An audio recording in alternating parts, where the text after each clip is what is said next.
Hello అండి, welcome to yummy channel. Fish ఫ్రైని క్రిస్పీగా టేస్టీగా ఎలా చేయాలో ఈ వీడియోలో నేను మీకు చూపిస్తాను. మరీ ఎక్కువ ఆయిల్ కాకుండా లెస్ ఆయిల్తో కూడా ఫిష్ ఫ్రైని ఎలా చేయాలో నేను మీకు చూపిస్తాను. ఇప్పుడు ముందుగా మనం కట్ చేసిన ఫిషెస్ని తీసుకొని రాళ్ళ ఉప్పుతో నీసు వాసన పోయేంత వరకు కడిగి పెట్టుకోండి.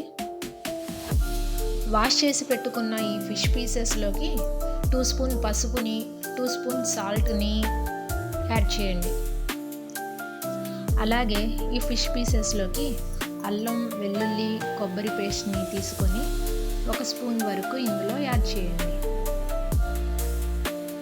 అలాగే ధనియాల పౌడర్ని కూడా తీసుకొని ఇందులోకి యాడ్ చేయండి. అలాగే 2 స్పూన్ వరకు కారంని కూడా మిక్స్ చేయండి. ఇక్కడ నేను ఫుడ్ కలర్ని అయితే యాడ్ చేయలేదు, మీరు కావాలనుకుంటే యాడ్ చేసుకోండి. ఈ ఫిష్ పీసెస్కి మసాలా మొత్తం బాగా పట్టాలంటే ఒక 10 మినిట్స్ వరకు పక్కన పెట్టుకుందాము.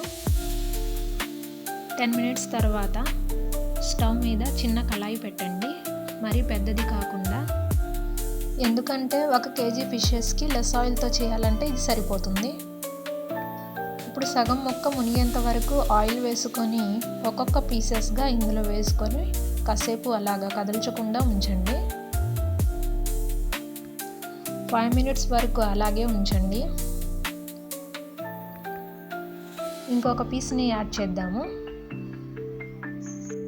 ఎక్కువ పీసెస్ని వేయడం వల్ల ఇక్కడ మనకి తిప్పడానికి కుదరదండి, ఎందుకంటే అలా చేస్తే ఫిష్ పీసెస్ విరిగిపోతాయి.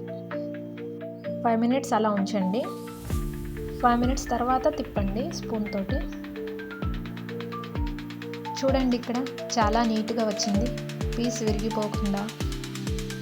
అలాగే ఒక్కొక్కటిగా మిగతా పీసెస్ని కూడా తిప్పేయండి. చూడండి, బ్రౌన్ కలర్లోకి వచ్చేస్తుంది. మనం ఇక్కడ కలర్ యాడ్ చేయకుండానే రెడ్ కలర్లోకి మారింది. చూడండి ఎంత క్రిస్పీగా వచ్చిందో. చూడండి, చాలా నీట్గా ఫిష్ పీస్ విరగకుండా చాలా పర్ఫెక్ట్గా వచ్చింది. ఈ ఫ్రై పీసెస్ని ఆయిల్ లేకుండా ఒక్కొక్కటిగా వేరే బౌల్లోకి తీసుకొని పెట్టుకుందాము. ఈ ఫిష్ ఫ్రై లెస్ ఆయిల్తో చాలా క్రిస్పీగా టేస్టీగా బాగా పర్ఫెక్ట్గా వచ్చిందండి. స్టెప్ బై స్టెప్ ఫాలో అవుతూ ఇలా చేశారంటే పర్ఫెక్ట్గా వచ్చిందండి. ఇలాంటి మరిన్ని వీడియోస్ కోసం మా యమ్మీ ఛానల్ని ఫాలో అవ్వండి. Thanks for watching.